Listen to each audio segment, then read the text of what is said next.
I'm very happy to know that the students in Hyderabad are involving in discussion, debate, deliberations with respect to the international organization, that is UNO, United Nations Organization.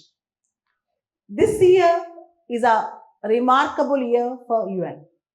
This year marks 80th anniversary of the establishment of the United Nations Organization. It was established in 1945 and this year is 2025 and UN is going to celebrate in a big way. The question is, why UN? What for UN? UN is basically established to save the succeeding generations from the scourge of war, which twice in our lifetime have brought untold sorrow to the mankind.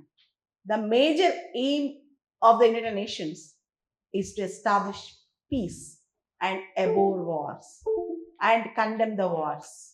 But the thing is, we are observing conflicts, wars. War have become a rule, peace have become an exception in the world. The major purpose of the UN is to establish peace. If you see Russia-Ukraine war, Israel-Hamas war, there is no single continent in the world which is full of peace. In fact, UNESCO preamble says, since war begins in the minds of the men, it should be in the minds of the men that the defenses of the peace must be construed. The war begins in the minds of the men. It should be in the minds of the men that the defenses of the peace must be construed. There is a debate that is going on about the relevance of UN on the occasion of 80th anniversary of UN. One set of the argument is UN is successful. UN is doing its job greatly. It's a time to make it as a world government. And the other set of argument with respect to UN is UN have become an irrelevant body, purposeless body, redundant body. It's a time to close down the UN and establish a new organization replacing UN. There are two contrasting arguments that are being prevailing with respect to the relevance of UN. But as an young aspirant with an young mind, you might get some question in your brains. We have an international organization called United Nations Organization with the aim of establishing peace. Then how come we have plethora of problems in the world? The Kashmir issue, the North Korean issue, North Korea versus South Korea. Why did Vietnam War happen? What is Rwandan genocide? And why Israel-Palestine are still fighting? In spite of the United Nations Organization, despite of its work, we still have a lot many problems in the world. That means and implies UN might be a failed organization. This is general hypothesis about the UN. But UN is acting in its own limitations, within its own constraints. What are the constraints all about? We are living in a system called sovereign state system. In this sovereign state system, the nation might be big or small, developed or underdeveloped. It can be in America or Nepal or Ethiopia or Eritrea or Australia. All nations are equal in the eyes of international law. And in the existing world of sovereign equality, UN cannot impose something on the nations. UN cannot impose something on the nations. Here, you might get a doubt. When Russia attacked Ukraine, where is UN? What UN is doing? When Hamas attacked Israel, when Israel is attacking Hamas with Gaza with a disproportionate force, what about the relevance of UN? The thing is, we are living in a sovereign state system where UN has to act within its own limitations. This is the first limitation of UN.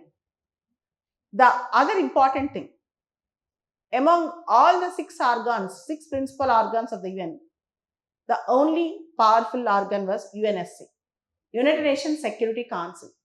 There are 15 members in UNSC. Out of 15, 5 are permanent, 10 are non-permanent. The 5 permanent members are America, Russia, France, Britain and China. These 5 permanent members, according to Article 27 of UN Charter, have veto powers. Even if a single country says no to any particular resolution, the resolution will be stopped. So, if America says yes, Russia says no. If some resolution is against Russia, why Russia will support it? If some resolution is against Pakistan, why China will support it? Because China and Pakistan are very close. So, for that reason, because of veto powers, the sole decision making body, the sole sanctioning authority in UN, that is UNSC, have become completely paralyzed. This is the reason. So, with all its limitations, UN is performing tremendously. You know how? What it cannot do directly, it is doing indirectly. What it cannot do directly, it is performing, it is touching human lives indirectly. Name any field in human life. There is no area where UN is not entered. UN have not entered. From UN Women, there is an organization called UN Women, which actually helps in women empowerment, particularly women of color. And there is an organization called UN Food Aid Program. It will go into the hinterlands, it will go into the countrysides of poor countries and distribute food there. And you have UN peacekeeping forces. Wherever there is conflict, they will wear blue helmets and they will become harbingers of peace to end the conflicts there. And you have the organizations like UNIDO, United Nations Industrial Developmental Organization, or UNFCCC, United Nations Framework Convention on Climate Change. So, UN could not stop the wars immediately, but by developmental activities, by positive work, by positive role, UN is trying to touch millions and millions of lives every day. In fact, there are many institutions and organizations which are ancillary and subsidiary to UN, which are actually working beyond nations, beyond color, beyond race, beyond any sectarianism, and they are doing tremendous job.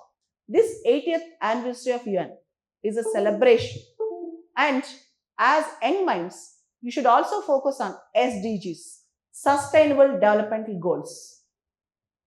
There are 17 Sustainable Developmental Goals, including zero poverty, no hunger, women empowerment, that is gender equality, life above water, life under water, health care.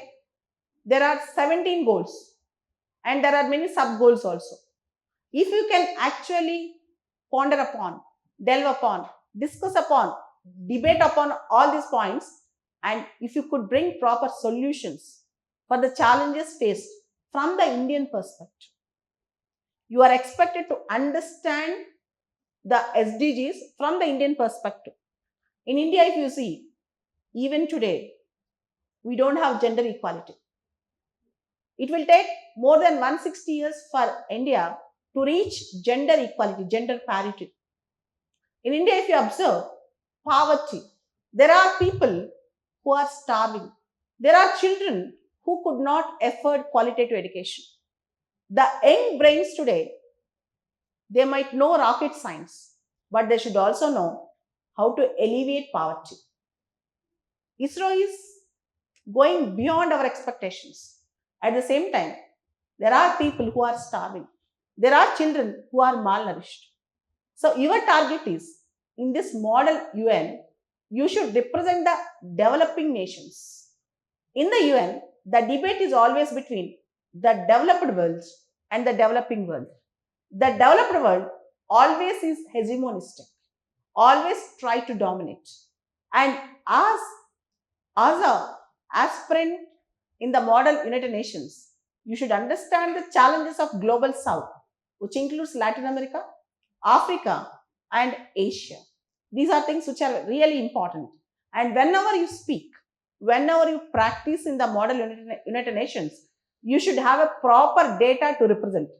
You should not give abstract statements without having a concrete data at your first hand. That's very important.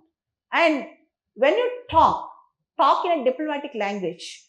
A leader should always speak in a diplomatic language.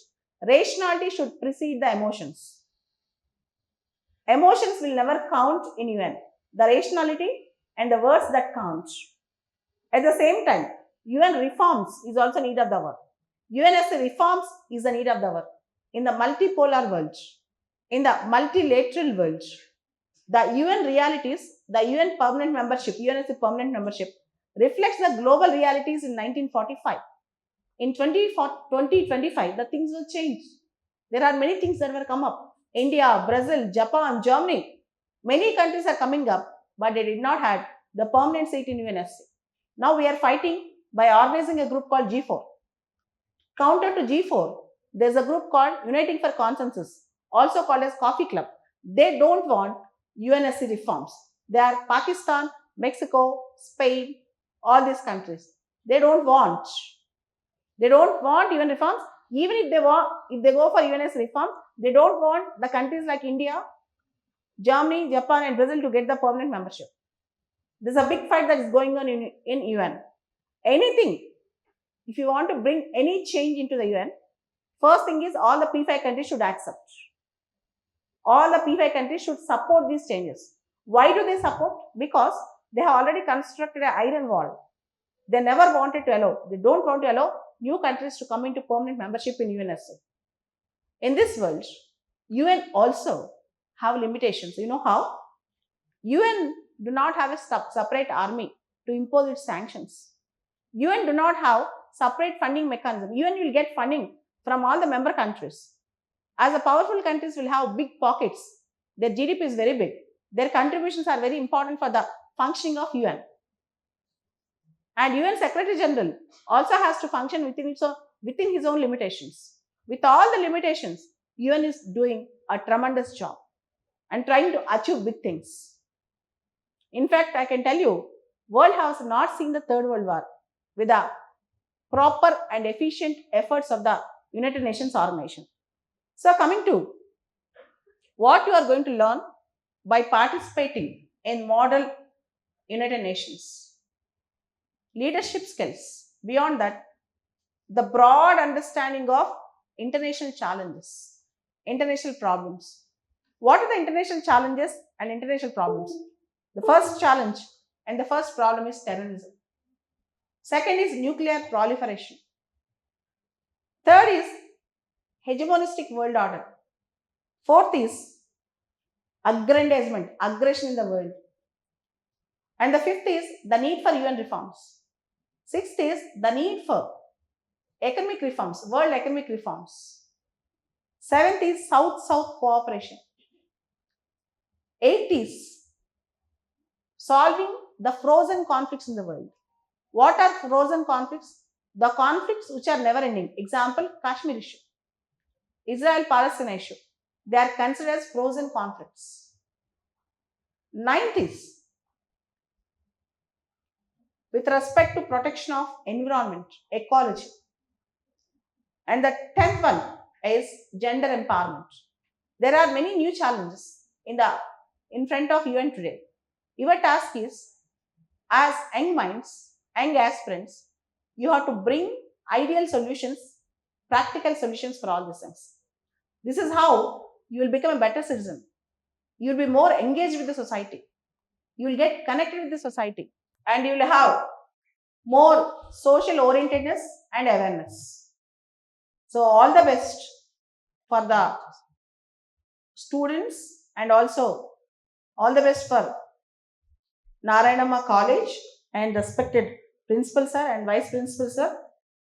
So I know your vice principal sir much before and principal sir and also Aparna ma'am. It's very good and I'm humbled to come to this esteemed platform and speak in this platform. And thank you for the students to inviting me for this. I'm very happy to participate in this entire event. And coming to me, As you are seeing me, I fought many odds, faced many challenges in life, but I'll never give up my life. I'm still fighting, fighting, and fighting. Every day I work for 13, 14 hours minimum.